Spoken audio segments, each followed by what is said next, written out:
Meus irmãos, a paz do Senhor Jesus, passando aqui para gravar um pão diário rapidamente aqui com vocês. E o nosso assunto de hoje é mais uma vez falar um pouquinho sobre oração. Eu faço algumas perguntas quanto a esse assunto.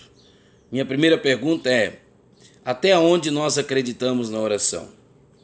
Não é até onde nós pregamos ou cantamos, lemos ou escrevemos, mas é de fato até onde nós acreditamos na oração. O diabo é um impostor, o pecado é uma fraude, e a gente ouve muitas coisas a esse respeito erroneamente, muitas complicações, onde deveria haver simplicidade, ok? Entre elas, eu não sei orar, mas não há curso de aprendizado à oração. As diretrizes Jesus já nos ensinou no Pai Nosso, e o primeiro ensinamento é chamá-lo de Pai. Como é que você conversa com o seu pai? Como é que você conversa com as pessoas familiares? É assim, familiaridade. Isso é oração. Eu não tenho tempo para orar. Mentira. Você tem tempo para respirar? Ah, eu preciso, senão eu morro. Pois é, mesma coisa. Você tira tempo para comer? Ah, irmão, eu preciso. Quando você passar a entender que a oração é tão importante como a comida, como a bebida, como o ar que você respira, você vai arrumar tempo para orar. Então eu preciso orar. Você precisa orar. Dentre muita coisa que pode ser dita sobre oração, prioritariamente eu quero chamar-lhes a atenção que nunca existiu na história ninguém relevante que não tenha sido alguém de oração. Aí vai no seu conceito de relevância, ok? Porque para mim, no meu conceito de relevância, é alguém que foi útil, e alguém que validou-se, alguém que valeu-se, alguém que fez a sua vida valer a pena, alguém que foi influente positivamente. Esse alguém, para mim, é alguém útil, é alguém relevante. E esse alguém, acredite, foi alguém de oração. Você vai ler na Bíblia, você vai perceber que os patriarcas foram pessoas de oração. Os juízes tiveram vitória enquanto estiveram em oração. Os profetas foram pertinentes enquanto estiveram em oração. Os reis foram prósperos enquanto estiveram em oração. Jesus, tudo que se faz de útil, faz-se à sombra de Jesus. E Jesus foi alguém de inteira oração. Sobretudo do livro de Lucas, que demonstra sua vida de oração. Os apóstolos foram de muita oração, ok? E a primeira comissão missionária, Atos 11, foi elaborada, Atos 13, em oração. O dia de Pentecoste deu-se num dia de reunião, de oração. E antes desse dia foram dias preparados através da oração. Você vai encontrar isso nas cartas paulinas, ele sempre pedindo oração. Ele não pediu oferta para todas as igrejas, mas para todas as igrejas ele pediu oração. Ele admite que as palavras que vêm sobre a sua boca são resultados e respostas de oração. Então, gente, você vai ler, você vai perceber que a grande reforma aconteceu debaixo de oração, sobretudo a partir de Martinho Lutero, que chegava a passar 6 horas no confessionário confessando seus pecados e orando a Deus. Chegou a admitir que se não tirasse 2 horas antes de fazer qualquer atividade, seu dia seria inútil.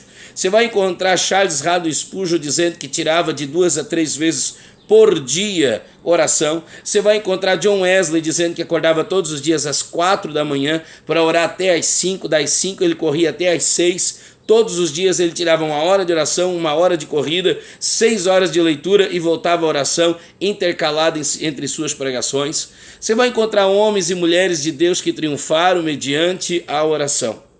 Você vai perceber, por exemplo, que os grandes teólogos de Westminster, seus livros e suas palavras, muitos livros destes eram livros de oração. Agostinho de Hipona, sua grande teologia no livro Confissões, é fruto de oração. Enquanto ele orava, a sua oração era teologizada. Então nós precisamos orar. E daí eu termino dizendo a vocês que existe pelo menos 2 classes de oradores, ou pelo menos 2 classes de pessoas com relação à oração. Quais são essas? Aquelas que vivem no ímpeto da oração e aquelas que vivem no impulso da oração. Ímpeto e impulso. O que é ímpeto? Pensa no automóvel. Pensa no seu pé no acelerador. Isso é ímpeto. Você está dando força, você está dando aceleração. Quanto mais você dá força, quanto mais você acelera, mais o teu carro anda. Então isso é ímpeto na oração. É quando alguém ora, efetivamente ora, com o pé no acelerador. Mas, lá pelas tantas, você resolve tirar o pé do acelerador. Quando você tira o pé do acelerador, teu carro não para de imediato, ele continua andando. Aí isso não é mais ímpeto, isso é impulso. E eu conheço muita gente que está aqui no impulso. Gente que continua pregando, mas não está pregando no ímpeto da oração, está pregando no impulso dela. Gente que um dia orou e hoje o carro não parou ainda, o carro ainda está andando, mas está andando por causa que um dia ele orou. Mas acredite, isso não vai muito longe. Acredite, você até está andando, mas a velocidade está bem menor. As frequentes conversões, batismo do Espírito Santo, manifestações de Deus estão ocorrendo em menor grau, você sabe disso, está diminuindo, não está aumentando, está piorando, não está melhorando. As revelações já não são como o tempo de outrora, porque você deixou de viver no ímpeto da oração e você está vivendo no impulso da oração. Então, se você quiser voltar a crescer, volte ao ímpeto, volte ao pé no acelerador. Então eu termino o meu pão diário, porque eu não quero me estender, perguntando-lhe: ímpeto ou impulso? Ímpeto é quando você ora. Vai. Ô glória, aleluia. Acelera, vai, isso é ímpeto. E impulso é quando você para de orar. O carro não para instantaneamente, mas ele está indo apenas no impulso. Ímpeto ou impulso? Essa é a minha pergunta, ok? Que Deus te abençoe, em nome de Jesus, forte abraço, inscreva-se no canal, seja abençoado para a glória de Deus, tá bom? Não leve a mal não, as coisas que a gente fala aqui, gente, é sempre procurando ser confrontador, ok? Porque eu preciso ser confrontado, eu preciso ser chacoalhado, eu preciso ser despertado. Eu não sei quanto a você, mas quanto a mim eu preciso melhorar. Não julgo já ter alcançado, mas uma coisa eu faço, Filipenses 3:13. Eu deixo para trás as coisas que para trás ficaram e prossigo.